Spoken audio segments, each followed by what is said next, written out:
आज की प्रसारण में आ रहा है। मैं परमेश्वर को इस रूप में देखता हूँ जो देने का ज्यादा इच्छुक है बजाय पाने के। मैं ऐसा परमेश्वर देखता हूँ जिसकी आपूर्ति आपकी जरूरत से कहीं बढ़कर है। ये ऐसी होती है भूख मिटाने के बाद आमीन 12 बचे हुए टुकड़ों की टुकड़ियां रह ही जाती हैं। उनकी आपूर्ति अत्यधिक ज्यादा होती है। आमीन आपकी जरूरत से यहाँ तक कि आपकी अपेक्षा से भी वो हमेशा जवाब देते हैं। नहीं, वो हमारी प्रार्थना का बढ़ चढ़ कर जवाब देने वाले परमेश्वर हैं। बाइबल कहती है कि उनसे कहीं बहुतायत में बढ़ चढ़ कर जो हम मांगते हैं वो देता है। आज पास्टर जोसेफ प्रिंस के साथ परमेश्वर मुझे मृत्यु के संदर्भ में वचन से कुछ चीजें दिखा रहे हैं और कैसे परमेश्वर मृत्यु से नफरत करते हैं और वो चाहते हैं कि कैसे उनके लोग अंतिम दिनों में एक लंबा और अच्छा जीवन जिएं। आमीन। हाँ, एक अच्छा लंबा जीवन। बाइबल कहती है कि क्योंकि पाप की मजदूरी तो मृत्यु है, परंतु परमेश्वर का वरदान हमारे प्रभु मसीह यीशु में अनंत जीवन है। यीशु में पाप की मजदूरी तो मृत्यु है। जल्दी करो पे दिन से पहले, क्योंकि पाप की मजदूरी तो मृत्यु है, परंतु परमेश्वर का वरदान हमारे प्रभु यीशु मसीह में अनंत जीवन है। अब अनंत जीवन तब शुरू नहीं होता जब आपका हृदय धड़कना बंद कर देता है। अनंत जीवन उसी दिन शुरू हो जाता है जब से आप नए सिरे से जन्म लेते हैं और प्रभु यीशु मसीह को अपने उद्धारकर्ता और प्रभु के रूप में स्वीकार करते हैं। आप उन्हें अपने हृदय में विश्वास करते हैं कि प्रभु ने उन्हें मुर्दों में से जिलाया और विश्वास करते हैं कि क्रूस पर मसीह ने आपके पाप ले लिए हैं। जिस पल आपने नए सिरे से जन्म लिया है, आमीन, उसी पल आपको मिला है अनंत जीवन। अनंत जीवन वो जीवन है जिसकी गुणवत्ता में परमेश्वर रहते हैं। और यीशु ने स्वयं मार्था से कहा, उसके भाई लाजर की कब्र पर, वो कहते हैं जो कोई मुझ पर विश्वास करता है वो यदि मर भी जाए तो भी जिएगा। तो एक विश्वासी के लिए अगर उसका हृदय धड़कना बंद भी कर दे, आमीन, वो जीता है, वो अनंत काल तक जीता रहता है। आमीन। मृत्यु है बस जीवन का चोला उतार देना। जैसे मैं अपनी जैकेट उतार सकता हूँ और वो जमीन पर गिर जाएगी, पर मैं अब भी जीवित रहूंगा। आमीन। तो मृत्यु यही है कि आप अपना भ्रष्ट चोला उतार कर फेंक दें। और बाइबल में लिखा है कि दोनों ही तरह से, अगर रैप्चर के जरिए यीशु हमारे पास आते हैं और हम मृत्यु को नहीं देखते हैं, या हम अपना नश्वर शरीर उतार देते हैं, ठीक है, बाइबल कहती है कि हम धारण करेंगे, आमीन, एक तेजस्वी भ्रष्ट ना होने वाली देह को। हम इसी का इंतजार कर रहे हैं। रैप्चर में यीशु हमारे लिए आएंगे। बाइबल कहती है कि अपने सिर ऊपर उठाओ और वहां ये छुटकारा है, आपका शारीरिक छुटकारा, उसे देखो।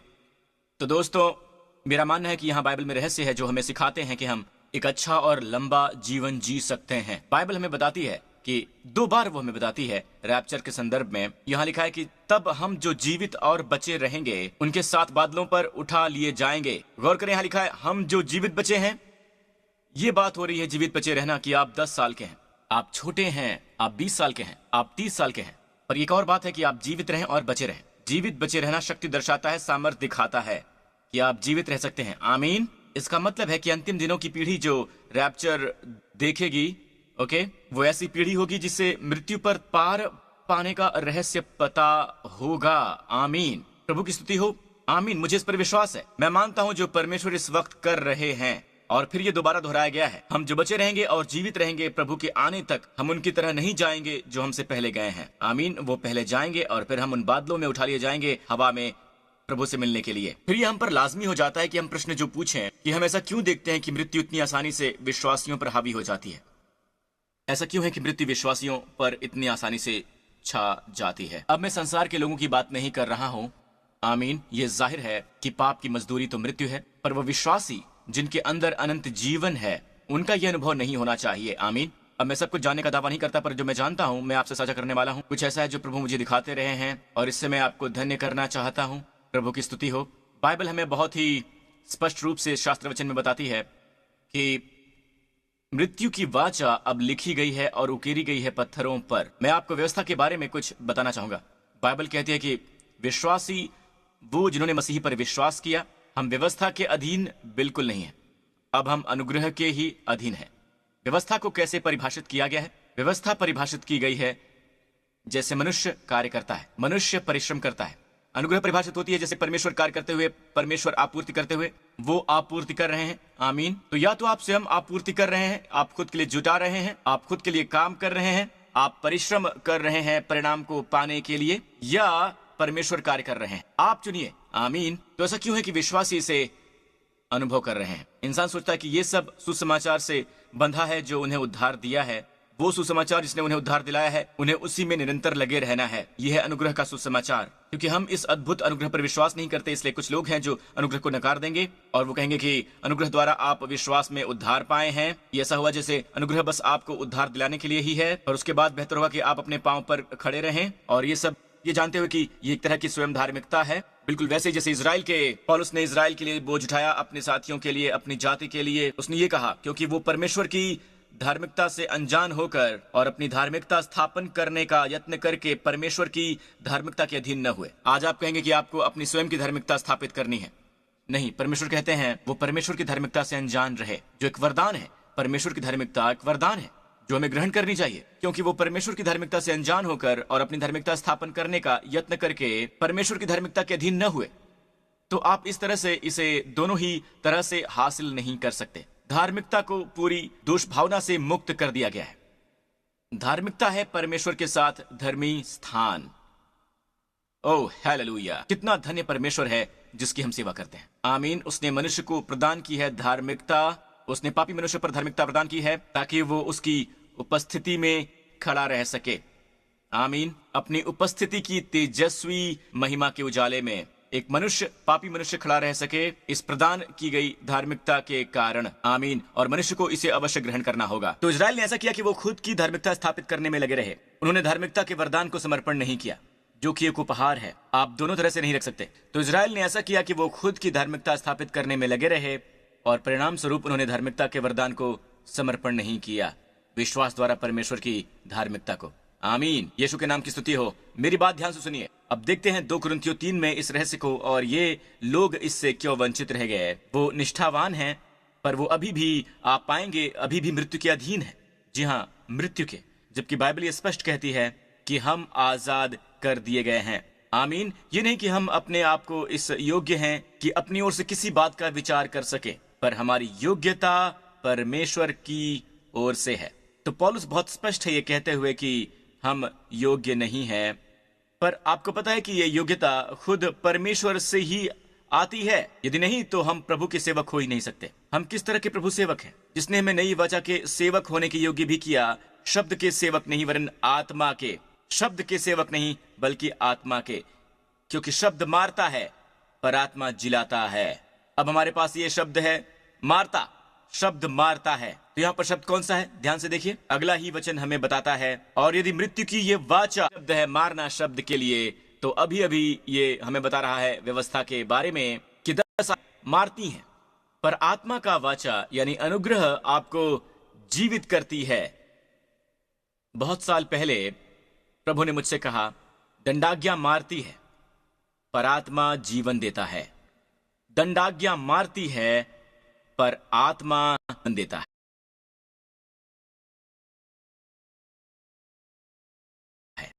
तो जब हम अपने बच्चों को दंड देते हैं तो हम उन्हें मृत्यु दे रहे होते हैं। यहां देखिए, इसकी ओर देखिए, यहां लिखा है शब्द मारता है। यदि मैं अपना जीवन हमेशा काम करते हुए बिताऊं, हमेशा करते हुए, हमेशा परिश्रम करते हुए, खुद के लिए उत्पन्न करते हुए, मुझे खुद के लिए काम करना होगा, अपने परिवार की देखभाल करनी होगी, मुझे स्वयं अपने जवाब लेकर आना होगा, मुझे ये करना ही होगा। नहीं दोस्तों, आप व्यवस्था के अधीन हैं और एक घातक जिंदगी जी रहे हैं। लेकिन अगर ऐसा जीवन जी रहे हैं जहां आप यीशु की ओर देखते हैं, आपके विश्वास के रचयिता और संपूर्ण के रूप में, तो उनकी ओर देखिए। जो आपके पास नहीं है उसके लिए आप उन पर भरोसा करें, और तब भी जब परमेश्वर की प्रतिज्ञा के प्रतिकूल लगे, आमीन, फिर भी आप इस पर विश्वास करें, उनकी आपूर्ति पर भरोसा करें। वो नहीं देंगे तो आप नहीं पा सकते। आमीन। हमेशा उन पर विश्वास कीजिए। इसे कहने का एक और तरीका भी है, व्यवस्था मांग करती है, वो आदेश देती है, तू नहीं करेगा, तू नहीं करेगा, तू नहीं करेगा, तू नहीं करेगा, पर अनुग्रह आपूर्ति करता है। परमेश्वर कहते हैं, मैं करूंगा, मैं करूंगा, मैं करूंगा। आमीन। आप किसके प्रति ज्यादा सचेत हैं? आमीन। उनमें से एक घातक है, शब्द मारता है, दूसरा यानी आत्मा जीवन देता है, जीवन। आमीन। तो यहां यह लिखा है, शब्द मारता है पर आत्मा जीवन देता है। और फिर अगला वचन 7 में लिखा है, यदि मृत्यु की वाचा। आप जानते हैं सेवकाई का मतलब है हम सेवा कर रहे हैं, हम बाहर दे रहे हैं, या हम प्रदान कर रहे हैं। ये सेवकाई वो सेवकाई है जो मृत्यु प्रदान करती है। व्यवस्था के साथ आती है मृत्यु। व्यवस्था में कोई खराबी नहीं है, व्यवस्था तो संपूर्ण है, पर व्यवस्था क्योंकि संपूर्ण है और जब उसे संपूर्णता नहीं मिलती है, आमीन, अपने ग्रहणकर्ता के रूप में, वो खुद के प्रति सच्चा नहीं रह पाता है और वो श्राप देता है, वो देता है मृत्यु। तो ये डिजाइन हमें मन में रखने की आवश्यकता है, ये हमें समझने की आवश्यकता है। मैं जल्दबाजी नहीं करना चाहता, मैं आपको बस ये शास्त्र वचन में दिखाऊंगा कि बहुत से विश्वासी अब भी इस तरफ हैं और फिर भी वो सोच रहे हैं कि क्यों मृत्यु उनकी भावनाओं में काम कर रही है, मृत्यु उनके मनों में काम कर रही है, मृत्यु काम कर रही है उनके संबंधों में, मृत्यु काम कर रही है उनके शरीरों में, मृत्यु काम कर रही है उनके जीवनों में। ऐसा क्यों है? अगर आप उन्हें कहते हैं कि व्यवस्था को हटा दो, तो वो कहेंगे कि तुम व्यवस्था कैसे हटा सकते हो? दोस्तों, मैं ये नहीं कह रहा कि जब तुम व्यवस्था हटाते हो तो तुम उसके विपरीत हो जाते हो, व्यवस्थाहीन हो जाते हो, आप बन जाएंगे व्यवस्थाहीन। सुनिए, जब यीशु ने कहा कि लाजर की कब्र पर से पत्थर हटा दो, तो वो डर गए। वो डर गए क्योंकि वो मनुष्य 4 दिन से मरा हुआ था और बहन ने कहा इस समय उससे दुर्गंध आने लगी होगी, और यीशु ने कहा पुनरुत्थान और जीवन मैं ही हूं, पत्थर को हटाओ। अब भविष्यवाणी के तौर पर हर एक्शन में एक टाइप है कि बाइबल हर क्षण में मायनों से भरी हुई है। यीशु के हर एक हाव भाव में एक मकसद था। उन्होंने कहा कि पहले पत्थर को हटाओ। आमीन। अब आप जानते हैं कि यीशु ने अंतरिक्ष को भी भेज दिया और वो सब अपर रूम में, पर वो कहते हैं कि पत्थर को हटाओ। दोस्तों, मेरी बात सुनिए, पत्थर हैं 10 आज्ञाएं। ये परमेश्वर की उंगली के द्वारा पत्थर पर लिखा गया था। परमेश्वर कहते हैं कि पत्थर को हटाओ,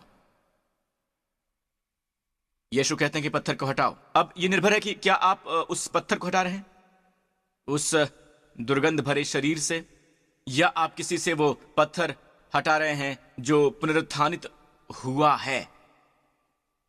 इसी से पूरा फर्क पड़ता है। अगर आप लोगों से व्यवस्था हटा दें उस दुर्गंध भरे शरीर से, तो फिर शरीर प्रकट होगा।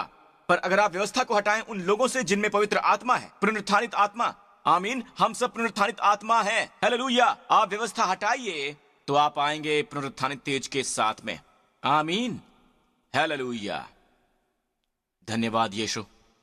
तो अब मेरे साथ चलिए और देखिए गलातियों 3, यहां लिखा है कि सो जितने लोग व्यवस्था के कामों पर भरोसा रखते हैं वो श्राप के अधीन हैं। दोस्तों, दोबारा पढ़िए, तो जितने लोग व्यवस्था के कामों पर भरोसा रखते हैं वो सब श्राप के अधीन हैं। यहां ये नहीं लिखा है कि जो जितने व्यवस्था तोड़ते हैं। तो हम मान लेते हैं और उसे पढ़ते हैं वचन में। यह वचन कहता है जिस क्षण आप व्यवस्था के कार्यों के अधीन होते हैं, जिस क्षण आप रवैया अपनाते हैं अपनी धार्मिकता के लिए, अपनी पवित्रता के लिए, अपनी आशीषों के लिए, व्यवस्था के आधार पर, और आप इस तरह से अंदर ही अंदर व्यवस्था पर भरोसा रखते हैं, आप व्यवस्था के लिए लड़ते हैं, आप उसके लिए स्थिर खड़े रहते हैं, और बाइबल कहते हैं कि आप तुरंत ही श्राप के अधीन हो जाते हैं। जो कोई व्यवस्था की पुस्तक में लिखी हुई सब बातों के करने में स्थिर नहीं रहता, वो श्रापित है। और ग्रीक में वर्तमान काल में है, वहां काल है वर्तमान काल। अगर आप इसके बारे में सोचें, वो विश्वासियों को लिख रहा था, तो वो विश्वासी जिसे किसी श्राप के अधीन नहीं होना, वो भी श्राप के अधीन हो सकता है। जिस पल वो वापस व्यवस्था पर आता है वो श्राप के अधीन हो जाता है। फिर वो सोचते हैं कि क्यों परमेश्वर की आपूर्ति नहीं देख रहा हूं, मैं उनकी प्रतिज्ञाओं का प्रकटीकरण अपने जीवन में क्यों नहीं देखता हूं, मैं क्यों नहीं अपने जीवन में जीवन को द्वेलित होते देखता हूं। और अपने जरिए जब यीशु ने मेरे जीवन और जीवन के बहुतायत की प्रतिज्ञा की थी, ये कहां है? जब किसी पर श्राप होता है तो लगता है जैसे हर काम जो वो करते हैं बस जम जाता है। जैसे बाइबल कहती है यिर्मयाह के बारे में कि वो जो आशीषित हैं सूखे के वर्ष में भी, और ये सूखे का वर्ष है कि नहीं जो आज हो रहा है, सूखे के वर्ष में भी बाइबल कहती है कि वो फल पाना बंद नहीं करेगा। आशीषित मनुष्य पर श्रापित मनुष्य, बाइबल में लिखा है कि वो तब भी नहीं देख पाएगा जब अच्छाई उसकी तरफ आती है। जब अच्छाई उसकी तरफ आती है तब वो उसे देख नहीं पाता है। इसलिए दोस्तों, बड़बड़ाना एक संकेत है। दोस्तों, मैं ये कहना नहीं चाहता हूं अगर वो श्राप के अधीन नहीं है, बस मैं कह रहा हूं कि ये एक श्रापित जीवन शैली है कि हर समाधान में समस्या पाते हैं। हम हमेशा उनका भरोसा करते हैं कि हर समाधान में समस्या ढूंढ लें। आप उनका भरोसा नहीं कर सकते हैं कि वो हर समाधान में समस्या ढूंढ लेते हैं। आमीन। आप उन्हें समाधान बताइए, वो समस्या ढूंढ लेंगे। उनमें हमेशा नेगेटिव ही होता है, यहां तक कि हमारे देश के लिए भी। चलो अच्छाई की घोषणा करना शुरू कर दें, हम अच्छाई देखना शुरू कर दें, अपने देश को सेलिब्रेट करना शुरू करें। आमीन। परमेश्वर की स्तुति हो। तो अच्छा आदमी वो आदमी है जो आशीषित है, बाइबल कहती है। आमीन। सूखे वर्ष में भी उनके विषय में कुछ चिंता न होगी, क्योंकि वो तब भी फलता ही रहेगा, उसके पत्ते हमेशा हरे ही रहेंगे। वो स्वास्थ्य की बात करते हैं, वो हमेशा हरे रहेंगे, हमेशा जवान और स्वस्थ रहेंगे। ऐसा मनुष्य परमेश्वर का आशीष पाया होता है। और बाइबल कहती है कि नए नियम में आशीष पाने का तरीका है कि आप अपना भरोसा यीशु में डालें। चलो समाप्ति करते हुए गलातियों 3 पर वापस चलते हैं। और यहाँ ये लिखा है, तो जितने लोग व्यवस्था के कामों पर भरोसा करते हैं वो सब श्राप के अधीन है। हमने अभी भी देखा है वो। इससे पहले के वचन को देखते हैं। तो जो विश्वास करने वाले हैं वो विश्वासी इब्राहिम के साथ आशीष पाते हैं। तो जो विश्वास करने वाले हैं वो आशीष पाते हैं। इब्राहिम के साथ विश्वास करने वाले, तो जो विश्वास करते हैं वो आशीष पाते हैं। जो विश्वास करने वाले हैं वो आशीष पाएंगे। किसके साथ आशीष पाएंगे? विश्वासी अब्राहम के साथ। अब्राहम विश्वास की तस्वीर है, वो विश्वास का मनुष्य है। अब्राहम 400 साल तक जीवित था 10 आज्ञाएं दिए जाने से पहले। अब्राहम भी एक परफेक्ट मनुष्य नहीं था। उसने झूठ बोला, उसने गलतियां की, और वो सब परमेश्वर ने कभी भी इस चीज को उसके विपरीत नहीं रखा था, क्योंकि वो अनुग्रह के अधीन रहने वाला मनुष्य था। वो विश्वास और अनुग्रह का मनुष्य था। विश्वास और अनुग्रह हमेशा साथ साथ चलते हैं, बिल्कुल वैसे जैसे व्यवस्था और अविश्वास चलते हैं। तो हम आशीषित हैं वो जिनमें विश्वास है। क्या आप विश्वासी हैं दोस्तों? ये मत बोलिए कि आप नए सिरे से जन्मे हैं। मैं पूछता हूं कि क्या आप विश्वास वाले हैं? कौन सा विश्वास पास्टर प्रिंस? तुम पर पाप की प्रभुता न होगी। क्यों? क्योंकि तुम व्यवस्था के अधीन नहीं पर अनुग्रह के अधीन हो। पर क्या हम सचमुच अनुग्रह के अधीन हैं दोस्तों? जानते हैं कई बार हम अपनी मानसिकता में, कोई ये देख नहीं सकता है, पर असल में हम व्यवस्था के अधीन हैं और कोई नहीं जानता ये। और कोई घोर पाप कर डालता है और सब लोग उसे कहने लगते हैं कि इससे क्या हुआ, वो तो बहुत ही अच्छा है, वो परमेश्वर से प्रेम करता है, वो हर समय बाइबल की बात करता है। पर दोस्तों वो अंदर से व्यवस्था के ही अधीन है और ये बात आप कभी भी जान नहीं पाएंगे। तो हर दिन आप ये खुद से पूछिए, जिस पल आप चिंतित अनुभव करें, जिस पल आप संदेह करना शुरू कर दें, आप अपने हृदय में घुसने लगे या डर आपको दबोचने लगे, बस वहीं रुकिए और स्वयं से पूछिए, अभी अभी मैंने क्या सोचा? आमीन। क्या मैंने सोचा कि मुझे जवाब देना चाहिए? मुझे इतने सारे काम करने हैं। क्या मैं मांग करने वाली मानसिकता वाला हूं? क्या मैं स्वयं से मांग कर रहा हूं? क्योंकि मैं सोचता हूं कि परमेश्वर मेरे मन में ये मांग कर रहे हैं, वो मुझसे ये मांग कर रहे हैं, तो मैं स्वयं से ये मांग करता हूं और यही मैं अपने प्रियजनों से मांग करता हूं। और मैं ये मांग क्यों करता हूं? क्योंकि मुझे लगता है कि परमेश्वर ये मांग कर रहे हैं, क्योंकि मैं सोचता हूं कि परमेश्वर मेरे मन में ये मांग कर रहे हैं, तो मैं स्वयं से ये मांग करता हूं और यही मैं अपने प्रियजनों से भी मांग करता हूं और अपने परिवार के सदस्यों से भी। तो कुछ लोग हैं जो धार्मिक हैं और वो बहुत ही गुस्से वाले हैं। तनाव बहुत ही अच्छा सूचक है। आमीन। तनाव, भय, किसी तरह का भय महसूस करना किसी क्षेत्र में, चाहे ये आपका शारीरिक स्वास्थ्य हो या कोई बच्चा हो जिसकी आपको चिंता हो, चाहे ये रुपया पैसा हो। आमीन। खासकर ऐसे समय में जानते, मैं चाहता हूं कि आप एक बात जान लें कि भय ने आपको जकड़ लिया है उस मानसिकता के कारण। आमीन। आपकी मानसिकता गलत रही है। दूसरे शब्दों में, आप उसी पुराने तरीके से सोच रहे हैं, जैसे कि आपका कोई उद्धारकर्ता नहीं है, जैसे कि आपका स्वर्ग में कोई पिता नहीं है। तो आपको इसी समय सोच बंद करनी होगी। गलत सोच के भय को पालना बंद कीजिए। आमीन। और खुद से ये बात पूछिए, क्या परमेश्वर ने आपको निराश किया है? आमीन। क्या परमेश्वर ने पहले मेरी आपूर्ति की है? क्या परमेश्वर ने मुझे पहले चंगाई दी है? आमीन। और परमेश्वर की आपूर्ति अभी भी मेरी ओर आ रही है। मैं परमेश्वर को वैसे रूप में देखता हूं जो आपको देने का इच्छुक होता है, बजाय कि आपसे पाने के। मैं ऐसे रूप में उसे देखता हूं जिसकी आपूर्ति आपकी जरूरत से ज्यादा है। ये ऐसी होती है कि आपकी भूख मिटाने के बाद, आमीन, 12 बचे हुए टुकड़ों की टुकड़ियां रह जाती हैं। उनकी आपूर्ति हमेशा अत्यधिक ज्यादा होती है। आमीन। आपकी जरूरत से, यहां तक कि आपकी अपेक्षा से भी वो हमेशा जवाब देते हैं। नहीं, वो हमारी प्रार्थना का बढ़ा चढ़ाकर जवाब देते हैं। बाइबल कहते हैं कि परमेश्वर हमसे कहीं बहुतायत में बढ़ चढ़कर जो हम मांगते हैं वो देता है। और अगर परमेश्वर उससे बढ़कर देते हैं जो हम उनसे मांगते हैं और सोचते हैं, तो हम बड़ी बातों की मांग करते हैं। आमीन। दोस्तों, प्रभु की स्तुति हो। तो स्वर्ग में ये अद्भुत पिता, आमीन, पवित्र आत्मा हम में है, हमें इसके बारे में और यीशु मसीह के बारे में सिखाने के लिए। हालेलुया। तो एक बात जो हमें सीखने की जरूरत है कि सही ढंग से हम वचन को बांटें। जहां ये व्यवस्था के अधीन है और ये अनुग्रह के अधीन है, तो हम उस जीवन को समझते हैं जिसके अनुसार आज हमें जीना है। और हर बार जब आप व्यवस्था के अधीन होते हैं तो लगता है जैसे आपूर्ति जम गई है, कोई आपूर्ति नहीं आती, स्वास्थ्य जम गया है। पर जिस पल आप अनुग्रह के अधीन आते हैं, स्वास्थ्य तुरंत ही निकल कर आता है और बिना रुके आपूर्ति आपके पास आती है। आमीन। और ऐसा लगता है जैसे शांति आपके हृदय पर राज करने वाली है जिस पल आप सही सोचने लगते हैं। आमीन। जब शैतान आपको बताता है जो पीड़ा आपने अपने शरीर में महसूस की है, वो ये हो सकता है, वो हो सकता है, तो पलट के जवाब दीजिए, परमेश्वर मुझे स्वास्थ्य की आपूर्ति कर रहे हैं। क्या हो अगर वो पीड़ा कुछ भी नहीं, बस तुम्हारा झूठ हो? आमीन। अपने संदेह पर संदेह कीजिए। आमीन। और परमेश्वर के वचन और उनकी प्रतिज्ञाओं पर विश्वास कीजिए। ठीक है, प्रभु की स्तुति हो। आमीन। यीशु के नाम की स्तुति हो। हालेलुया। परमेश्वर ने जगत से ऐसा प्रेम किया कि उसने अपना इकलौता पुत्र हमें दे दिया, कि जो कोई इस पर विश्वास करे, जिसमें आप भी हैं, नाश नहीं होगा। जो भी इन पर विश्वास करेगा उसका नाश नहीं होगा, पर अनंत जीवन पाएगा। मेरे साथ ये प्रार्थना अभी कीजिए। आमीन। क्या आप करेंगे? कहिए, हे स्वर्गीय पिता, मैं मेरे प्रति आपके प्रेम का धन्यवाद करता हूँ। मैं धन्यवाद करता हूँ कि यीशु मेरे पापों के लिए क्रूस पर मरे, मेरे पापों के लिए, और आपने उन्हें मुर्दों में से जिला दिया जब आपने मुझे धर्मी ठहराया हमेशा के लिए। यीशु मसीह मेरा प्रभु और मेरा उद्धार करता है और मेरा परमेश्वर है। धन्यवाद पिता कि मैंने उद्धार पाया है, मैंने नए सिरे से जन्म लिया है और मुझ में आपका जीवन और आपका प्रभाव है। मुझे अपने तरीके सिखाएं प्रभु, अनुग्रह के तरीके।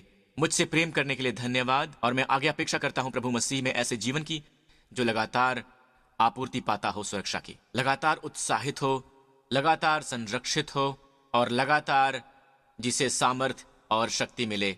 यीशु के नाम में आमीन, आमीन, आमीन। प्रभु की स्तुति हो। आप नए सिरे से जन्मे हैं और बाकी आप सब लोग जो भी चुनौती आप इस वक्त झेल रहे हैं, यीशु के नाम पर सबसे पहले आप स्वयं को स्थित करें सही वाचा में।